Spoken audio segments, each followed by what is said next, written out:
Hello and welcome. You have tuned into World Business Report here on News9 Live, where we get you all the latest from the world of business, economy, finance, entertainment, technology, and lots more from all across the world. I'm Krishna Kumar.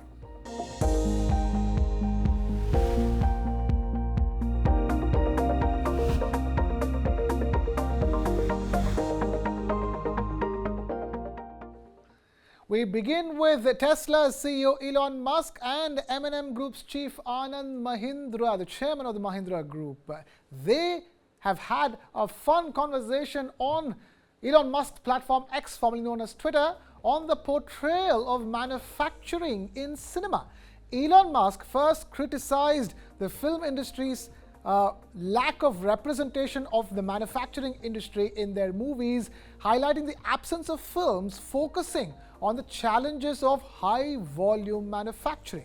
In response to that post, Anand Mahindra shared his own experiences of starting his career from the shop floor, emphasizing the dedication and problem-solving involved in mass production. Their exchange certainly gained traction, and it shed light on the importance of recognizing and celebrating the unsung heroes of manufacturing through various mediums, including cinema.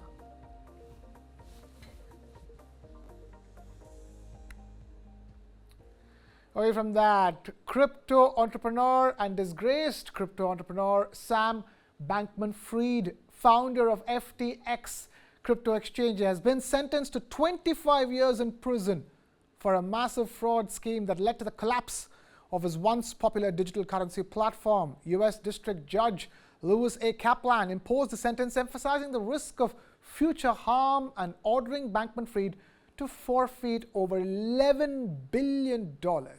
Prosecutors accused him of misappropriating billions of dollars using funds for personal gains, including luxury properties and alleged bribes as well, and recommended, in fact, a longer prison term. This report tells you more.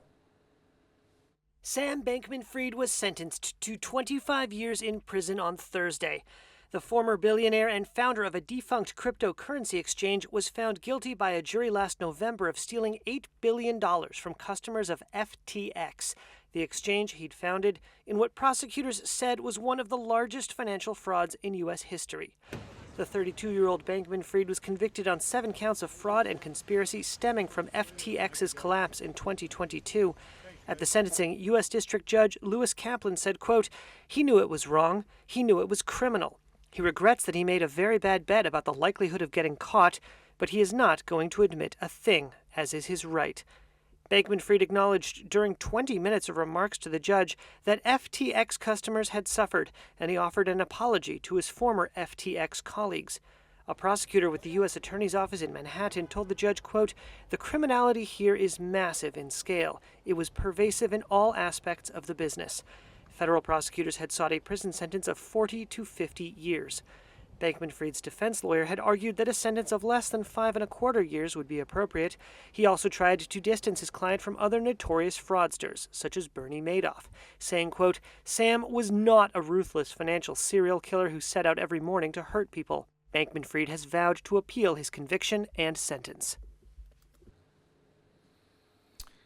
From insurers facing up to $4 billion hit after cargo ships knocked down a bridge near Baltimore port in the U.S. to Donald Trump's media firm being valued at over $9 billion. Here's a roundup of all the stories from all across the world in the week in numbers. Take a look. From one very costly crash to a big windfall for Donald Trump, this is the week in numbers. Up to $4 billion could be the hit to insurers after a cargo ship knocked down a bridge near Baltimore port. That's according to one expert estimate. It could make it the worst ever marine insurance loss, topping the previous record set when the Costa Concordia luxury liner overturned in 2012. Over $9 billion was the value of Donald Trump's media firm TMTG by the end of its second day trading on the Nasdaq. Analysts say that's an amazing number for a firm that reported little more than $3 million in revenue over the first 9 months of last year. Wealth Alliance President Eric Ditton says the company behind the Truth Social network looks like a classic meme stock. roughly half the country is supporting Donald Trump, and he's got some financial difficulties. And I think there's a lot of people out there that just say, I'm going to buy the stock just to help the Donald. And they're doing it. About $30 billion is how much it's costing Visa and MasterCard to settle a legal battle over the fees they charge to retailers. The payments giants have now agreed to reduce the fees as part of a move to end lawsuits that alleged overcharging. Over $500 million is how much sources say Adam Neumann is bidding to buy back WeWork. He founded the office sharing firm, but was later forced out amid financial turmoil and allegations of eccentric behaviour. And 23% was the jump in shares for Krispy Kreme after it said its donuts would soon be available in McDonald's branches across the US. It could be a timely boost for the burger chain too, amid signs that a cost of living crunch has people cutting back on fast food. Now, shifting focus to Wall Street, where the S&P 500 showcased its strongest first quarter performance in half a decade, despite stocks maintaining a relatively stagnant status. Both the Dow and the S&P saw marginal upticks, while the Nasdaq saw a slight downtick. More details in this Reuters report. The S&P 500 posted its strongest first quarter performance in 5 years on Thursday, despite U.S. stocks closing little changed. The Dow and S&P both ticked up 0.1%, while the Nasdaq ticked down 0.1%. The S&P is up more than 10% so far this year, and the blue-chip Dow has added nearly 6% and is now less than 1% away from breaching the 40,000 level for the first time, while the tech-heavy Nasdaq climbed more than 9% from January through March. And it's not just stocks that have soared in 2024. Other assets, including gold and Bitcoin, have hit record highs in what Mark Lucchini, chief investment strategist at Janney Montgomery Scott, calls an everything rally. So collectively, it seems to paint a picture in which investors are increasingly and widely assumed to have bought in at this point of the belief that the Federal Reserve is going to be able to thread the needle of bringing down inflation without choking off economic activity, allowing the labor market to stay reasonably healthy, and therefore that should be an inviting environment for risk-based capital, which is finding its way into a variety of different instruments. In company news, shares of Walgreens Boots rose more than 3% after its quarterly earnings, in which it recorded an impairment charge on its investment in clinic operator VillageMD. Home Depot slipped more than 0.5% after the home improvement retailer said it would buy building materials supplier SRS Distribution in an $18.25 billion deal in its largest acquisition. And Estee Lauder jumped more than 6% after BofA Global Research upgraded the cosmetics giant's rating to buy from neutral. While U.S. equity markets will be closed for the Good Friday holiday, the focus will be on the release of the Personal Consumption Expenditures Price Index, the Federal Reserve's preferred inflation gauge, for clues on the timing and size of rate cuts this year from the central bank. And keeping it with the U.S., where inflation remains a focal point, as the key data released last week revealed that prices rose less than expected for the month of February. According to the U.S. Commerce Department, the Personal Consumption Expenditures Price Index, a crucial measure of inflation in the U.S., increased by 0.3% last month, slightly lower than economists' projections, as reported by Reuters. This report tells you all about it. A key measure of U.S. inflation showed that prices rose less than expected in February. The Personal Consumption Expenditures Price Index, out Friday from the Commerce Department, rose 0.3% last month, slightly lower than what economists polled by Reuters had predicted. The U.S. Federal Reserve has hiked interest rates to bring down inflation. While the inflation rate has dropped significantly from a peak of more than 9% in June of 2022, it's still hovering above the Fed's annual target rate of 2%. The PCE, which is the Fed's preferred inflation gauge, put the annual rate at 2.5%, in line with economists' expectations. Fed Chair Jerome Powell, interviewed at the San Francisco Fed on Friday, said the data was, quote, more along the lines of what we want to see adding it's good to see something coming in line with expectations. Core inflation, which strips out volatile food and energy prices, increased 2.8% year over year in February, the smallest gain since March of 2021. With inflation slowing, consumers boosted their spending. Consumer spending, which accounts for more than two-thirds of U.S. economic activity, jumped 0.8% last month. That was the largest gain since January of 2023. Fed policymakers anticipate 3 interest rate cuts this year. Financial markets expect the first rate cut to come in June. Most U.S. markets were closed Friday for the Good Friday holiday. Shifting focus to Japan, where a glimmer of relief for shoppers as signs of cooling price rises emerge. Core inflation in Tokyo, often a harbinger for the national figure of Japan, eased to 2.4% year-on-year for the month of March, accompanied by a decline in a broader index excluding volatile food and fuel prices. Take a look at this. There was some good news for Japanese shoppers on Friday, with signs that price rises are cooling off. Core inflation in Tokyo, seen as an early indicator of the national number, slowed to 2.4% on the year in March. A broader index that excludes volatile food and fuel prices also fell.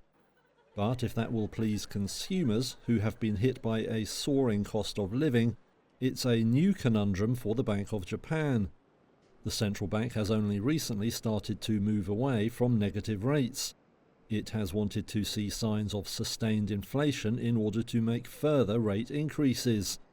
But economists say the new figures add to evidence that domestic demand remains weak, leaving the bank's next move in doubt again.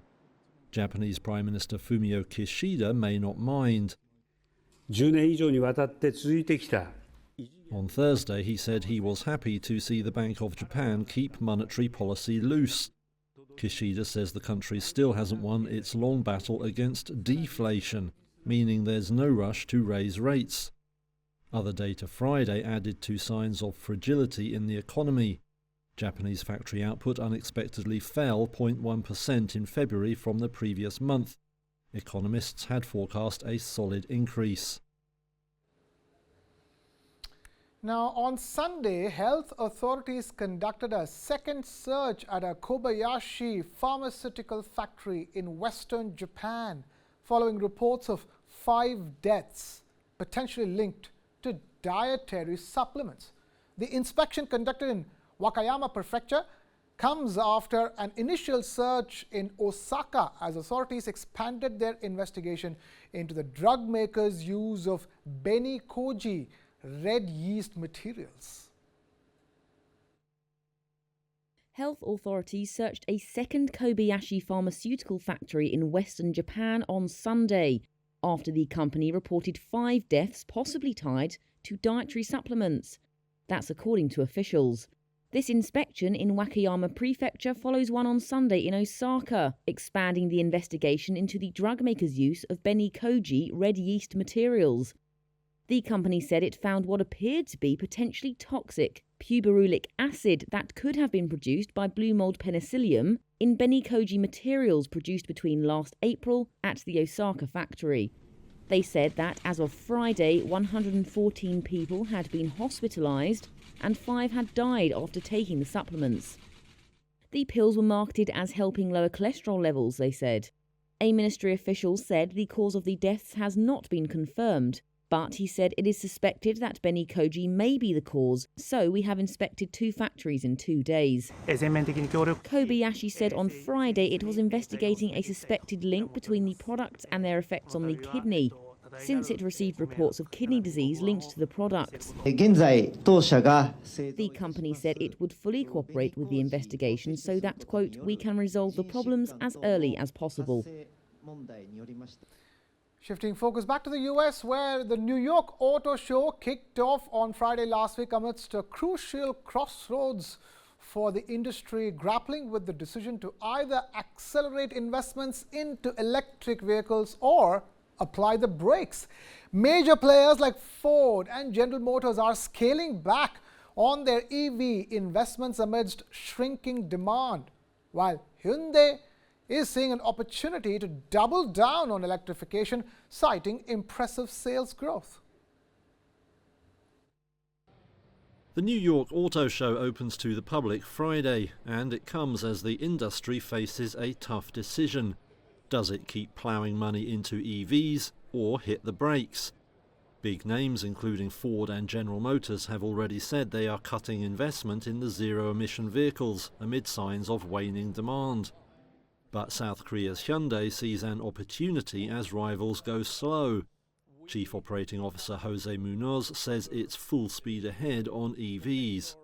We are doubling down on electrification. We saw here in the United States how our EV sales doubled last year.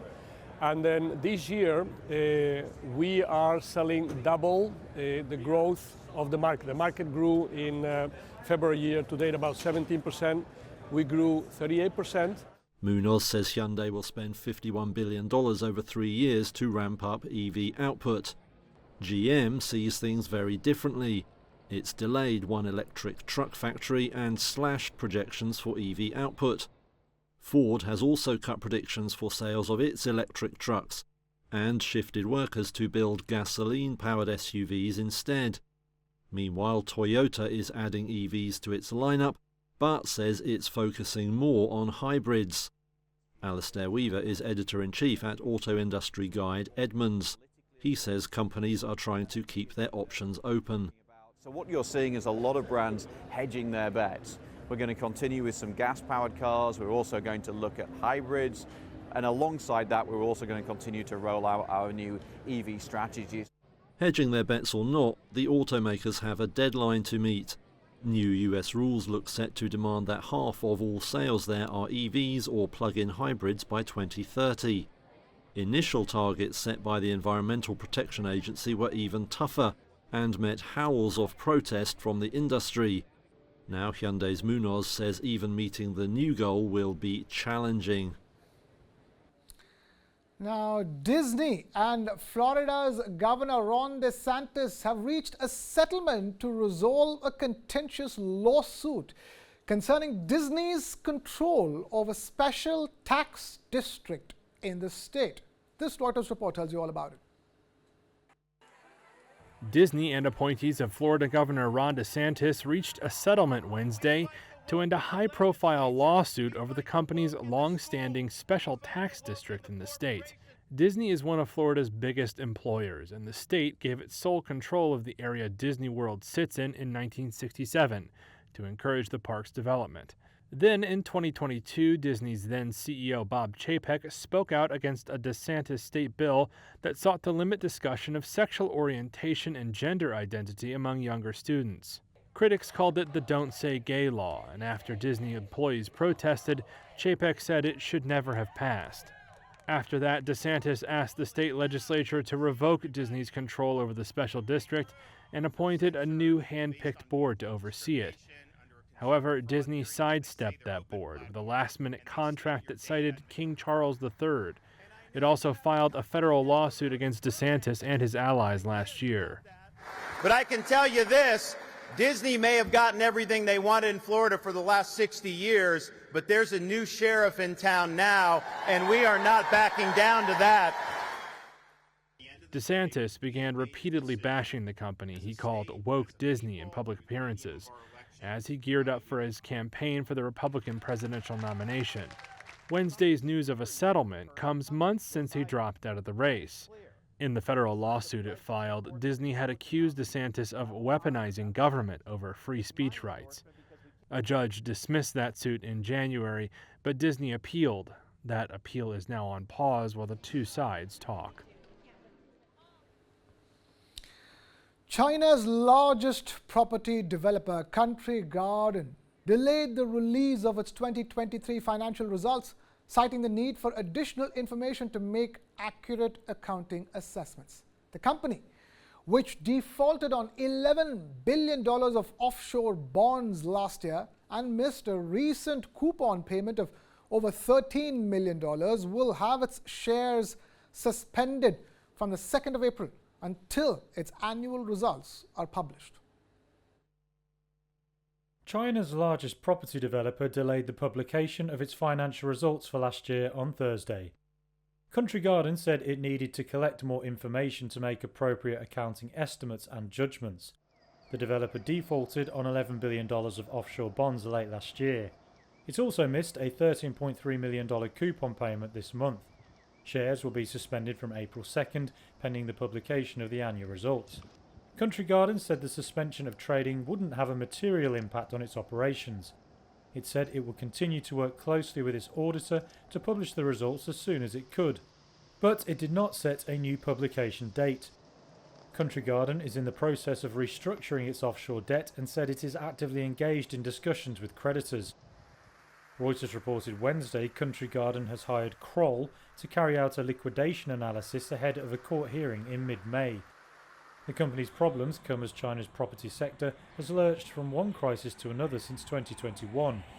A regulatory crackdown and high leverage among developers led to a liquidity crisis. Many big-name companies have since struggled.